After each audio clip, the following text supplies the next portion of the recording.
Turuan ko kayo kung paano price ng ating diaper. Go! Ang puhunan ng lampin na medium pack ay 240 pesos. Yan po ay 38 pieces na. So yung 240, i-divide po natin yan sa 38 pieces. Kukunin natin yung puhunan niya bawat isa. So ang puhunan po ng isang medium size ay 6.31. Ngayon, kung kukunin po natin 20%, 20% po kasi ako sa diaper kasi non-fast moving item po siya.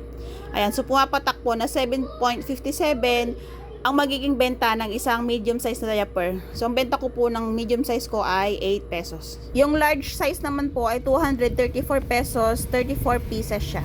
So, kukunin natin yung puhunan ng bawat isa. 234, i-divide po natin siya sa 34 pieces. So, ang puhunan po ng isang diaper na large ay 6.88. Kung kukunin po natin yung 20%, yan ay magiging 8.25. So, ang benta ko po dito sa tindahan ko is 8 pesos pa rin. O, diba? Kasi hindi pa po siya nag-0.5. Pagka po yun ay 8.5 na, doon na po ako mag-round off, magiging 9 pesos. Kaya nagtatanong yung mga customers ko, bakit po ang mura ng diaper ko? So, yan po yung dahilan.